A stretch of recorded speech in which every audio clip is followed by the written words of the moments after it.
Good morning class, आपका स्वागत है अंकिता शर्मा केमिस्ट्री में। आज हम लोग एलिमिनेशन रिएक्शंस के बारे में पढ़ेंगे।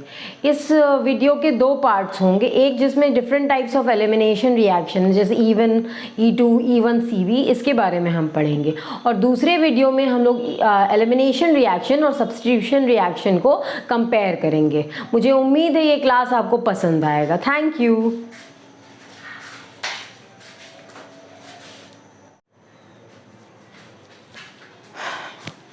तो आइए हम लोग E1 रिएक्शंस को देख लेते हैं। E1 रिएक्शन जो होता है वो यूनिमॉलिक्यूलर होता है, यानी सिर्फ उसमें अल्काइल हैलाइड का कॉन्सेंट्रेशन देखा जाता है, बेस का कॉन्सेंट्रेशन नहीं देखा जाता है। ठीक है। और E1 रिएक्शन में क्या होता है, ये दो स्टेप्स में होता है। पहले स्टेप में जैसा कि आप देख रहे हैं, कोई भी लिविंग ग्रुप, यहाँ मैंने X मान लिया, X हैलोजन नहीं है, कोई भी लिविंग ग्रुप हो सकता है, OMS, OTS, बहुत OTF, ये सारे लिविंग ग्रुप्स हैं। तो पहले स्टेप में क्या हुआ कि जो लिविंग ग्रुप है वो निकल गया, तो यहाँ पे एक कार्बोकेटायन बना। उस कार्बोकेटायन बनने के बाद क्या हुआ, यहाँ से प्रोटॉन निकला जो कि एक सेपरेट स्टेप, सेकेंड स्टेप में बना, और आपका एल्कीन बन रहा है। आप ये नोट डाउन कर लें।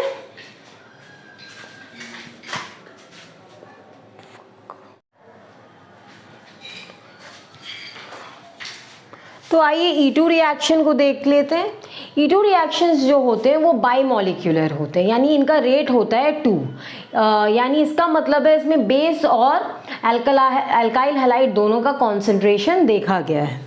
ये जो रिएक्शन होता है वो एक ही स्टेप में होता है। एक ही स्टेप में जो बेस होता है वो प्रोटॉन को एक्सट्रैक्ट करता है और उसी वक्त लिविंग ग्रुप निकल जाता है। जैसे कि आप यहाँ पे देख सकते हैं, यहाँ पे एक बेस आया, उसने क्या किया, इस प्रोटॉन को एक्सट्रैक्ट किया और उसी स्टेप में लिविंग ग्रुप जो मैंने X से दिखाया है वो निकल गया, और यहाँ आपका एल्कीन का फॉर्मेशन हो रहा है। तो अभी तक आपने देखा कि E1 रिएक्शन जो होता है वो यूनिमॉलिक्यूलर होता है, यानी उसकी रेट 1 होती है और वो 2 स्टेप्स में होता है। और E2 रिएक्शन जो होता है वो बाईमॉलिक्यूलर होता है, यानी उसका रेट 2 होता है और वो 1 स्टेप में होता है। ठीक है, आगे हम पढ़ते हैं।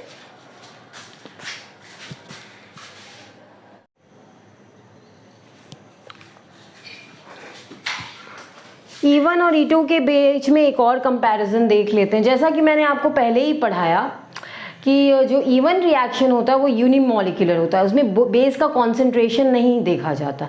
यानी अगर E1 का रिएक्शन हो रहा है तो वो किसी भी तरह के बेस के साथ हो जाएगा।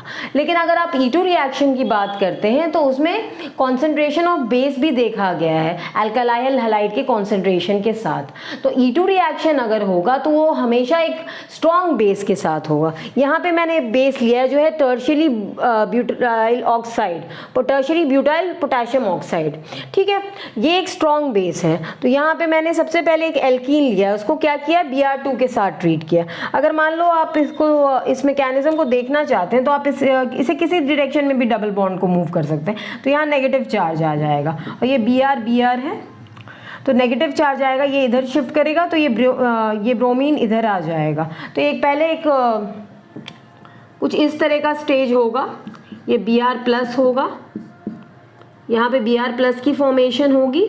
फिर क्या होगा कि एक और Br है, तो वो क्या करेगा, वो यहाँ पे अटैक कर देगा। मान लीजिए नीचे से अटैक कर दिया Br माइनस जो था, और ये क्या हो जाएगा, ये ऊपर हो जाएगा Br+। तो अब मैंने क्या किया, इसको टर्शियरी ब्यूटाइल ऑक्साइड के साथ ट्रीट किया, तो ये एल्कीन बन रही है। ठीक है, मैं बताती हूँ मैकेनिज्म कैसे है। टर्शियरी ब्यूटाइल ऑक्साइड क्या करता है, यहाँ पे जो आप ड्राइबोमो कंपाउंड देख रहे हैं, तो सबसे पहले जो पोजीशन 1 पे ब्रोमीन है उसके पास के प्रोटॉन को ये टर्शियरी ब्यूटाइल ऑक्साइड अब्स्ट्रैक्ट कर लेता है, जिसकी वजह से यहाँ पे आप डबल बॉन्ड देख रहे हैं। उसके बाद क्या होता है, यहाँ पे भी प्रोटॉन है, तो इस प्रोटॉन को again tertiary butyl oxide abstract करते हैं और उसी वक्त Br निकल जाता है। तो आपको ये प्रोडक्ट मिल रहा है। आप इसको 1 2 3 4 5 6, तो ये प्रोडक्ट क्या हो जाएगा, इसका नाम होगा साइक्लो हेक्से 1,3 डाइईन। तो आप देख रहे हैं कि एक साइक्लोहेक्स-1,3-डाइन कंपाउंड बन रहा है E2 एलिमिनेशन में, और हम लोगों ने जाना कि जब भी E2 एलिमिनेशन होगा वो स्ट्रॉन्ग बेस के साथ होगा, और अगर आप इवन एलिमिनेशन की बात कर सकते हैं तो वो वीक बेस के साथ भी, किसी बेस के साथ इवन एलिमिनेशन हो जाता है। आप प्लीज़ इसे नोट डाउन कर लें।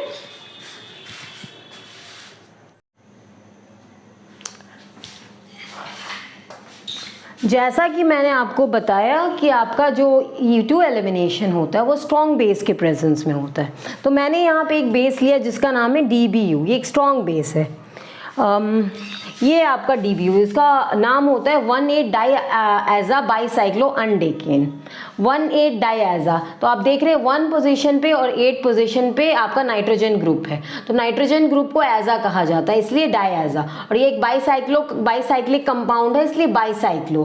540। अब अगर ये नाइट्रोजन और नाइट्रोजन के बीच का बॉन्ड गिरेंगे कि इसके बीच में कितने कार्बन आते हैं, तो आप देख लो यहाँ पे 5 कार्बन आते हैं, 1 2 3 4 5, तो यहाँ 5 आ गया।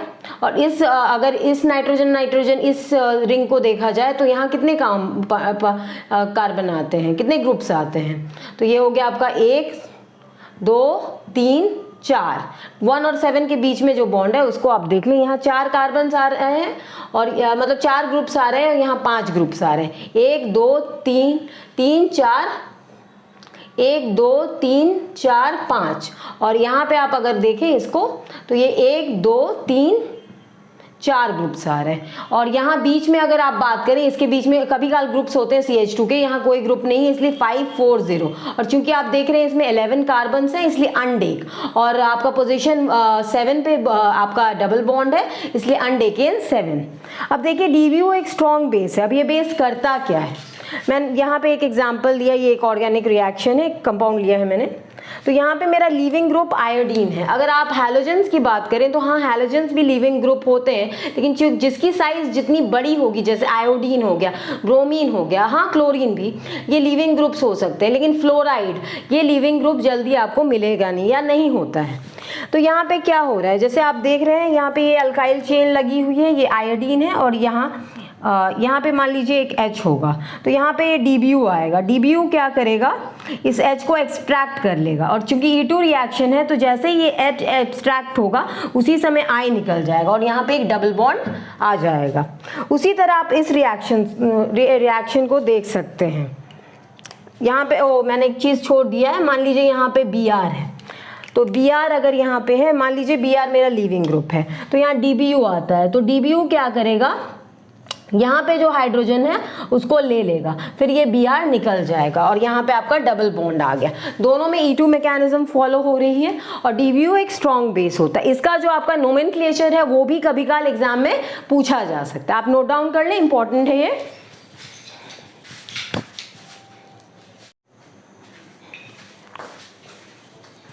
आइए तो एक और चीज़ हम लोग पॉइंट जान लेते हैं।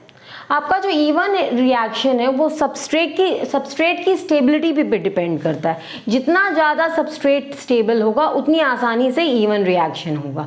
अगर आप किसी अल्काइल हैलाइड ग्रुप की बात कर रहे हैं तो जो टर्शियरी अल्काइल हैलाइड होगा वो सबसे आसानी से E1 रिएक्शन जाएगा, उसके बाद सेकेंडरी, फिर प्राइमरी सबसे कम, या प्राइमरी E1 रिएक्शन देता ही नहीं है। पहला मैंने टर्शियरी ही लिया, यहाँ पे एक लीविंग ग्रुप है जिसको मैंने X से डिनोट किया, वो निकल गया। अब यहाँ पे हाइड्रोजन था, उसका डीप्रोटोनेशन हुआ बेस के जरिए, और यहाँ पे डबल बॉन्ड आ गया।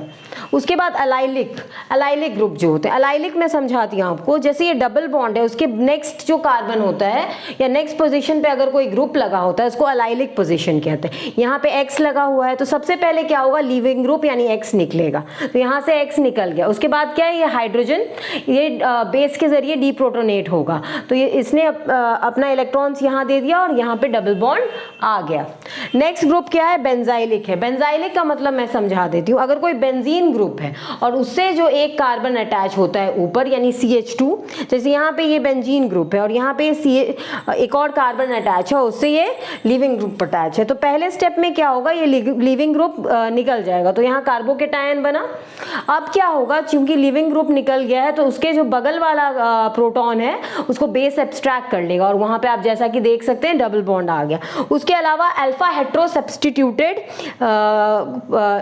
कार्बन्स में, तो ये अल्फा हेट्रो सब्स्टिट्यूटेड क्या होता है, जैसे हेट्रो कोई भी हेट्रो कंपाउंड, जैसे आपका नाइट्रोजन हो गया, ऑक्सीजन हो गया, ये मान लीजिए इस पोजीशन पे लीविंग ग्रुप है तो उसके बाद वाला जो पोजीशन होता है वो अल्फा कहलाता है, जहां पे आप आरओ को देख रहे हैं। अब आरओ क्या करेगा, अपना लोन पेयर्स यहाँ दे देगा, उसके बाद क्या होगा, ये लीविंग ग्रुप निकल जाएगा। उसके बाद क्या होगा, बेस इस प्रोटॉन को एक्सट्रैक्ट कर लेगा, तो यहाँ पे डबल बॉन्ड आ जाएगा और ये जो डबल बॉन्ड देख रहे हैं इसके इलेक्ट्रॉन्स वापस से आरओ में शिफ्ट हो जाएंगे। अब जो सबस्ट्रेट जो कभी भी E1 रिएक्शन नहीं देंगे वो आपका जैसे MEX हो गया यानी प्राइमरी हलाइड, या PHX हो गया। PHX और ये इस AR और नेक्स्ट कार्बन में फर्क है, इसमें क्या है, ये PH से डायरेक्टली ये X ग्रुप अटैच है, किसी कार्बन से अटैच नहीं है, डायरेक्टली वो X ग्रुप बेंजीन रिंग से अटैच है, तो उसमें कभी भी E1 एलिमिनेशन नहीं हो सकता है। अब आप कहेंगे मैम यहाँ पे तो ये तो टर्शियरी कंपाउंड है, हाँ ये पोजीशन जिस पे कार्बन जुड़ा है ये टर्शियरी है, लेकिन जो लीविंग ग्रुप अटैच है वो इस कार्बन से अटैच है जो कि प्राइमरी है, इसमें कभी भी E1 एलिमिनेशन नहीं होगा। आप ये नोट डाउन कर लें।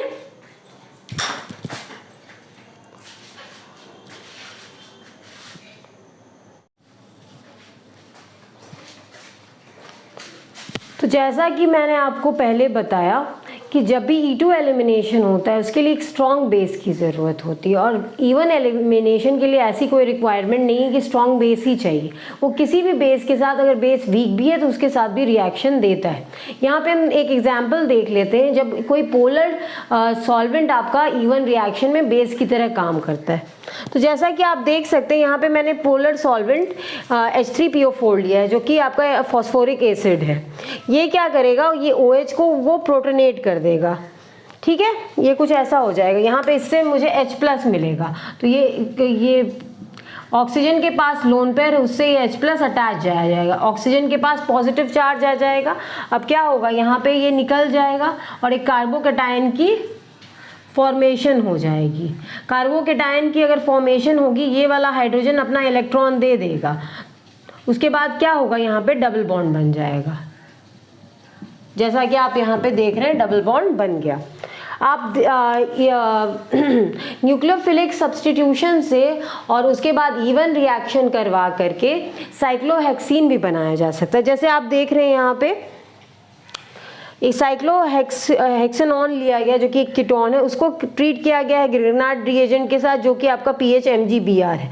तो PH-MgBr में मैं आपको बता देती हूँ, ये जो pH है उसके ऊपर डेल पॉजिटिव चार्ज होता है,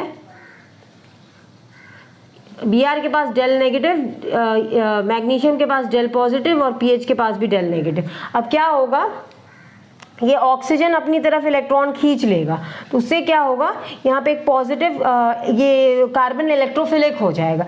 इसका जब ये कार्बन इलेक्ट्रोफिलिक होगा तो उसमें क्या होगा कि पीएच नीचे आ जाएगा जो कि पॉजिटिवली चार्ज है, सॉरी नेगेटिवली चार्ज है, डेल नेगेटिव चार्ज है, और O जो कि नेगेटिवली चार्ज है उस पर OMgBr लग जाएगा। उसके बाद जब आप इसका हाइड्रोलिसिस करवा देंगे तो यहाँ पे OH आ जाएगा, ये OH बन जाएगा इसके आफ्टर हाइड्रोलिसिस, ठीक है। आफ्टर हाइड्रोलिसिस ये OH बन गया, यहाँ पे pH अटैच्ड है। अब क्या हुआ, इस OH के जैसा मैंने पहले रिएक्शन में हम लोगों ने देखा था कि पोलर कंपाउंड में होता है, यहाँ पे फिर से एक प्रोटॉन अटैक करता है। प्रोटॉन अटैक करता है तो क्या होता है कि H2O प्लस बन जाता है। अब ऑक्सीजन कभी भी पॉजिटिव चार्ज लेकर स्टेबल नहीं होता, तो वो क्या करेगा, इस बॉन्ड के इलेक्ट्रॉन्स को अपनी तरफ खींच लेगा और निकल जाएगा। यहाँ पे एक पॉजिटिव चार्ज क्रिएट हो गया। अब क्या होगा, ये हाइड्रोजन, वो लीविंग ग्रुप था वो निकल गया, अब ये हाइड्रोजन क्या करेगा, अपने इलेक्ट्रॉन्स दे देगा यहाँ पे और खुद निकल जाएगा, तो यहाँ पे एक डबल बॉन्ड आ गया। आप ये लिख लें।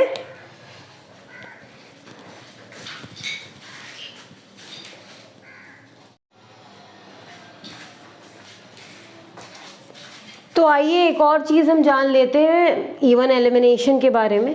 यहाँ आप देख रहे हैं कि ब्रिज हेड पोजिशन पे OH अटैच है। अगर हम लोग इसका प्रोटोनेशन करते हैं तो ऑक्सीजन के लोन पेयर पे क्या होगा, H+ अटैक कर देगा और H2O+ बन जाएगा। उसके बाद क्या होगा, H2O+ क्या करेगा, इसके ऑक्सीजन कभी भी पॉजिटिव चार्ज नहीं ले सकता क्योंकि वो अनस्टेबल होता है पॉजिटिव चार्ज के साथ। तो वो क्या करेगा, यहाँ से अपने इलेक्ट्रॉन्स ले लेगा। तो क्या होगा, इस ब्रिज हेड पे एक पॉजिटिव चार्ज आ जाएगा। लेकिन आपको मैं बताना चाहूँगी कि ब्रिज हेड पे कभी भी पॉजिटिव चार्ज नहीं हो सकता है। इसका रीज़न ये है, आप अगर इसका स्ट्रक्चर देखते हैं तो कुछ इस तरह होता है। एक बाईसाइक्लिक कंपाउंड है। अगर ब्रिज हेड पे एक पॉजिटिव चार्ज है तो वो कंपाउंड कभी भी प्लेनर नहीं होगा, वो प्लेनैरिटी अटेंड नहीं कर सकता है। तो ये ब्रेड्स रूल होता है। कोई ऐसा कंपाउंड हो या कोई भी कंपाउंड हो, ब्रिज हेड पे यहाँ पे भी अगर पॉजिटिव चार्ज हो तो वो पॉसिबल नहीं है, यहाँ और यहाँ। रीज़न ये है कि ब्रिज हेड पे कभी भी पॉजिटिव चार्ज जो होता है वो स्टेबल नहीं होता। आप लिख लें। Thank you.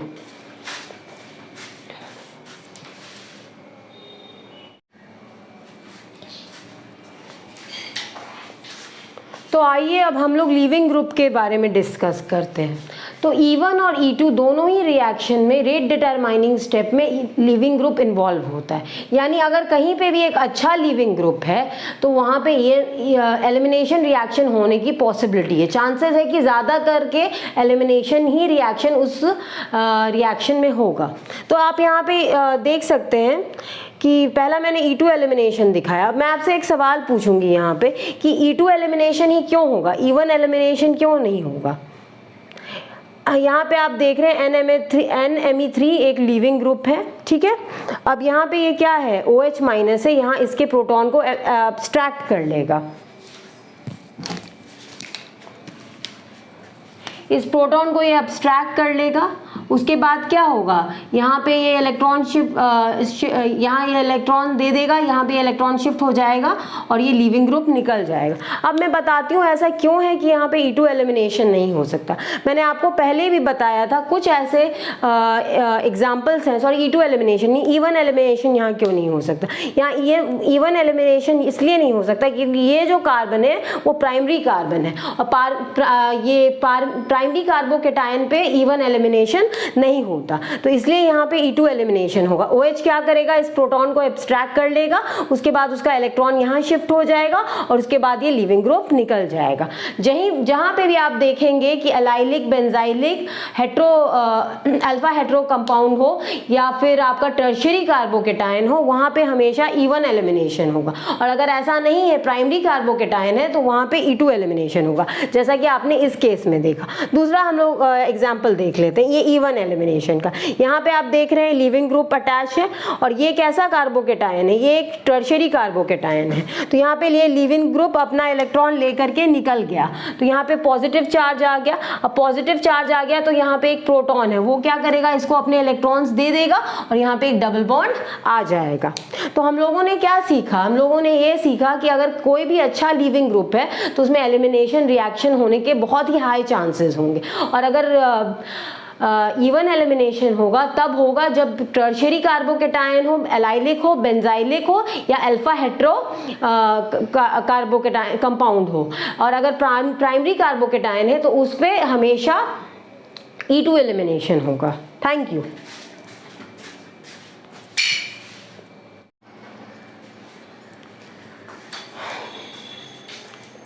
अब मैं बताना चाहूँगी जो E1 एलिमिनेशन रिएक्शन होता है वो स्टीरियो सेलेक्टिव और रीजियो सेलेक्टिव होता है।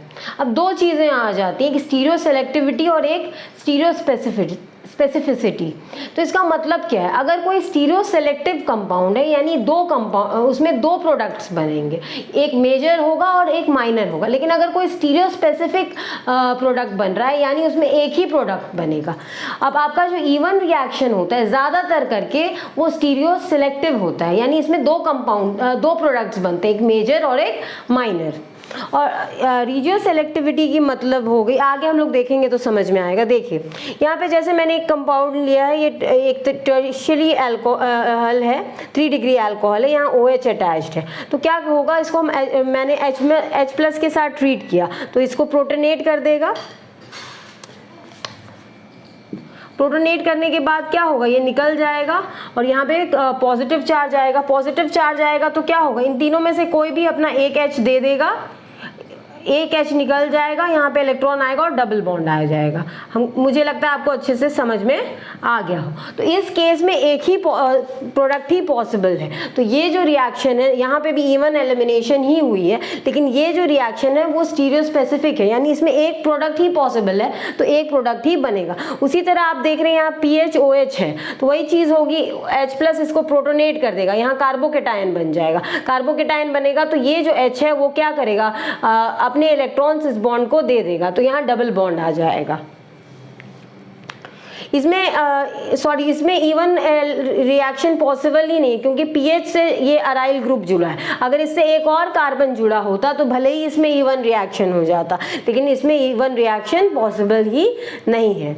आगे देखते हैं, 2 रिजियोमेरिक एल्कीन पॉसिबल। अब यहाँ पे आप देख रहे हैं अगेन वही चीज़ होगी, इसको H+ अटैक कर देगा इस OH के लोन पे S पे, तो यहाँ पे क्या होगा, इसको प्रोटोनेट कर देगा, यहाँ पॉजिटिव चार्ज आ जाएगा, ये अपना इलेक्ट्रॉन लेके निकल जाएगा। अब क्या होगा, 2 पॉसिबिलिटी है, यहाँ जब पॉजिटिव चार्ज आता है तो 2 पॉसिबिलिटी है, या तो ये कार्बन अपना प्रोटॉन इलेक्ट्रॉन दे के ये प्रोटॉन निकल जाएगा और यहाँ डबल बॉन्ड आ जाएगा, जैसे कि यहाँ आया है। या फिर एक और चीज़ हो सकती है कि यहाँ जो कार्बन जुड़ा हुआ है उसमें भी प्रोटॉन है, तो वो भी अपना इलेक्ट्रॉन दे करके यहाँ डबल, तो यहाँ 2 तरह के प्रोडक्ट्स बनेंगे, एक ये और एक ये। तो यहाँ आप देख रहे हैं ट्राई सब्स्टिट्यूटेड। ट्राई सब्स्टिट्यूटेड का मतलब क्या, ये 3 अल्काइल ग्रुप से जुड़ा, 1 2 3 और यहाँ एक हाइड्रोजन है, इसलिए ट्राई सब्स्टिट्यूटेड। यहाँ आप क्या देख रहे हैं, इधर तो दोनों हाइड्रोजन ही होंगे और यहाँ 2 कार्बन है, तो ये डाई सब्स्टिट्यूटेड प्रोडक्ट,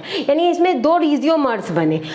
एक जो है आपके ट्राई सब्स्टिट्यूटेड एल्कीन है और एक डाई सब्स्टिट्यूटेड एल्कीन है। तो इसमें एक मेजर और एक माइनर होगा। तो हम लोग जानते हैं जो ज़्यादा सब्स्टिट्यूटेड एल्कीन होता है वो ज़्यादा स्टेबल होता है, इसलिए ये जो प्रोडक्ट होगा ये हम लोगों का मेजर प्रोडक्ट होगा और ये जो होगा वो माइनर होगा।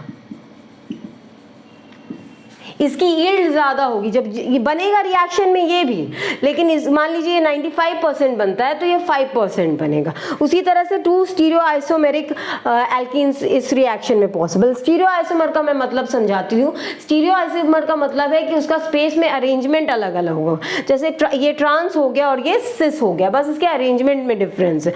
और इसमें क्या था कि इसमें जो नंबर ऑफ अल्काइल ग्रुप्स जुड़े हैं डबल बॉन्ड में वो डिफर करते हैं, इसलिए इसको रिजियो आइसोमर कहा जाता है। तो यहाँ पे आपने देखा H+ के साथ मैंने ट्रीट किया तो ये यहाँ पे कार्बोकेटायन आ जाएगा, फिर यहाँ डबल बॉन्ड। अब ये 2 तरह से रह सकता है, या तो ये ट्रांस पोजीशन में होगा या सिस पोजीशन में होगा। तो इसमें भी again major and minor product होगा। तो मैं आपको बता देती हूँ कि जो एनर्जी होती है वो ट्रांस प्रोडक्ट की ज़्यादा होती है, इसलिए हमेशा ट्रांस प्रोडक्ट जो होता है वो मेजर प्रोडक्ट होता है। आप इसको अच्छे से नोट डाउन कर लें।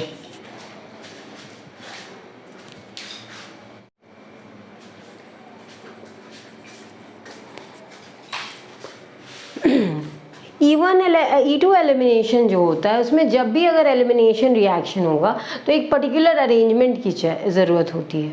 तो जिस अरेंजमेंट की ज़रूरत होती है उसको हम लोग कहते हैं एंटी पेरीप्लेनर। अब बताती हूँ कि एंटी पेरीप्लेनर क्या है।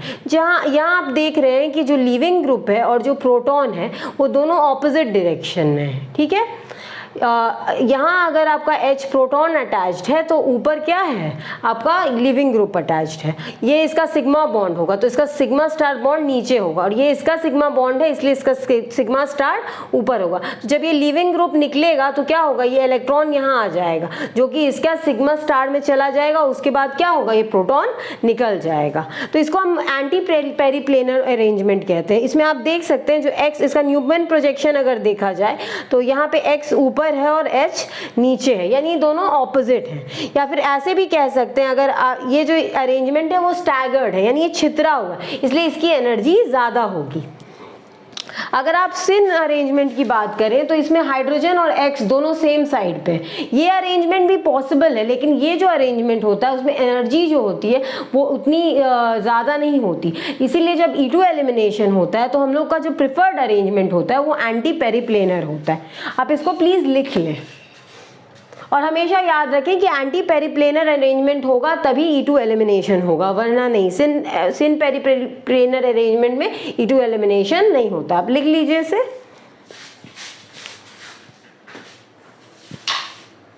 सेलेक्टिव और रीजियो सेलेक्टिव होता है, और E2 एलिमिनेशन जो होता है वो स्टीरियो स्पेसिफिक और रीजियो स्पेसिफिक होता है। यानी E2 एलिमिनेशन में जब भी प्रोडक्ट बनेगा तो कोई एक ही प्रोडक्ट बनेगा। जैसे कि आप यहाँ पे देख रहे हैं, मेरा पहला एग्जाम्पल है, तो यहाँ Br है, यानी OH कहाँ होगा, डैश पोजिशन पे होगा। यहाँ आप देख लीजिए, तो सबसे पहले क्या होगा कि E1 एलिमिनेशन हो रहा है, तो सबसे पहले Br लीविंग ग्रुप निकलेगा, तो यहाँ पे पॉजिटिव चार्ज क्रिएट होगा। फिर ये क्या करेगा, ये जो प्रोटॉन है ये अपना इलेक्ट्रॉन Br के एंटी बॉन्डिंग ऑर्बिटल में डाल देगा। तो आप देख रहे हैं एक ट्रांस एल्कीन बन रही है। तो अगर ऐसा अरेंजमेंट हो तो उससे हमको सिर्फ एक ही प्रोडक्ट मिलता है जो कि ट्रांस एल्कीन है। और इसका अगर आप स्पेशल अरेंजमेंट न्यूमैन प्रोजेक्शन में देखेंगे तो Br और H जो है वो ऑपोजिट हैं, और ये जो कॉन्फर्मेशन है इसको हम लोग स्टैगर्ड कॉन्फर्मेशन कहते हैं। अगर हम इस अरेंजमेंट की बात करें तो यहाँ हम लोग देख सकते हैं कि सबसे पहले E1 एलिमिनेशन होता है तो ये प्रोटॉन एक्सट्रैक्ट किया जाता है, फिर सिमिलरली ये Br निकल जाता है।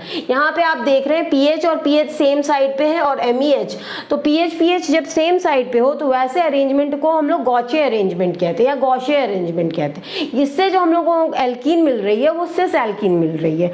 तो आपने देखा कि जब एक स्पेसिफिक टाइप का रिएक्टेंट मिलता है तो एक स्पेसिफिक टाइप का ही प्रोडक्ट मिलता है E2 एलिमिनेशन से। ये हम लोगों ने जाना, आप ये नोट डाउन कर लें।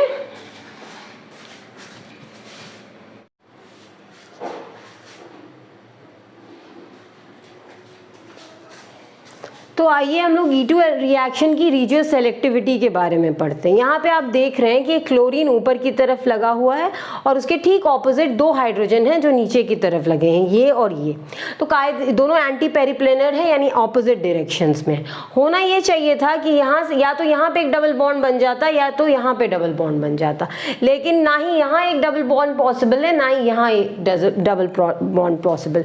इसके दो रीजन है। इस हाइड्रोजन, इन दोनों हाइड्रोजन में 1,3 इंटरैक्शन हो रहा है, ये स्टेरिक हिंड्रेंस क्रिएट हो रहा है जिसकी वजह से हाइड्रोजन को अब्स्ट्रैक्ट करना मुश्किल। और यहाँ पे अगर आप बात करें इस हाइड्रोजन की तो यहाँ पे मिथाइल के 3 हाइड्रोजन है, उससे स्टेरिक रिपल्शन हो रहा है, इसलिए बेस जो है उस हाइड्रोजन को अब्स्ट्रैक्ट नहीं कर पाएगा। तो ये आप जो प्रोडक्ट देख रहे हैं इसका बनना पॉसिबल नहीं है। अब दूसरा एग्जाम्पल जो देख रहे हैं, यहाँ पे क्लोरीन अटैच है, उससे एक मिथाइल ग्रुप अटैच है, उसके हाइड्रोजन को ये बेस अब्स्ट्रैक्ट कर लेगा। उसके बाद क्या होगा, यहाँ पे जब हाइड्रोजन एब्स्ट्रैक्ट हो जाता है तो जो इलेक्ट्रॉन है वो ये क्लोरीन की sigma star anti bonding orbital में चला जाता है और ये क्लोरीन जो कि एक लीविंग ग्रुप है वो निकल जाता है। तो यहाँ पे ये रिएक्शन फिजिबल है या पॉसिबल है, रीजन बीइंग कि यहाँ पे कोई स्टेरिक हिंड्रेंस या रिपल्शन नहीं है। आप लिख लें।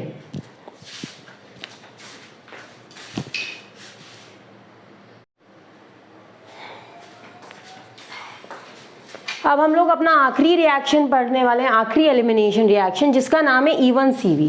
E1CV का मतलब है elimination unimolecular conjugate base reaction. ये रिएक्शन जो होता है वो एक स्ट्रॉन्ग बेस के प्रेजेंस में होता है, इसलिए कभी कल E2 रिएक्शन के जैसा लगता है, लेकिन इसमें एक फ़र्क है। ये E2 रिएक्शन में जो है OH कभी भी लिविंग ग्रुप नहीं होता, लेकिन यहाँ पे OH को लिविंग ग्रुप बनाया जाता है मिसाइल क्लोराइड या टिसाइल क्लोराइड से ऐड करके, या और भी कोई कंपाउंड के साथ, केमिकल कंपाउंड के साथ ऐड करके एक अच्छा लिविंग ग्रुप OH को बनाया जाता है। अब हम देखते हैं ये रिएक्शन कैसे होता है। यहाँ पे आपने देख रहे हैं कि एक ऑर्गेनिक कंपाउंड है जिससे एक OH ग्रुप अटैच है। सबसे पहले हम लोग क्या करते हैं, इसको MsCl के साथ ट्रीट करते हैं। MsCl के साथ ट्रीट करते हैं तो ये हाइड्रोजन और ये Cl HCl बन के निकल गया और ये MS जो मिसाइलेट ग्रुप है वो O के साथ अटैच हो गया। अब क्या हुआ, इस E3N जो कि एक बेस है वो क्या करता है, इस हाइड्रोजन को अब्स्ट्रैक्ट कर लेता है। तो यहाँ पे इसके इलेक्ट्रॉन होते हैं, वो इलेक्ट्रॉन क्या करेंगे, यहाँ पे डबल बॉन्ड बना देंगे, और जो C डबल बॉन्ड O का डबल बॉन्ड है उसमें जो ये, चूंकि ऑक्सीजन ज़्यादा इलेक्ट्रोनेगेटिव है तो वो अपने इलेक्ट्रॉन को ऊपर खींच लेगा। तो यहाँ आप देख रहे हैं एक डबल बॉन्ड बन गया और ये O- हो गया। अब क्या होगा, वापस से O- अपना यहाँ डबल बॉन्ड बनाएगा, तो ये जो डबल बॉन्ड है यहाँ शिफ्ट हो जाएगा और OMS निकल जाएगा। इस तरीके से इसका प्रोडक्ट बनता है। आप अच्छे से नोट डाउन कर लें। आज के क्लास के लिए इतना ही। अगले क्लास में हम लोग एलिमिनेशन रिएक्शन और सब्स्टिट्यूशन रिएक्शन के डिफरेंस के बारे में स्टडी करेंगे। आई होप, मुझे पूरी उम्मीद है कि आपको आज का क्लास अच्छा लगा होगा। मुझे आप प्लीज़ लाइक करें, शेयर करें, सब्सक्राइब करें ताकि मैं मोटिवेट हूँ और अच्छे एजुकेशनल वीडियोज़ बनाते रहूँ। Thank you.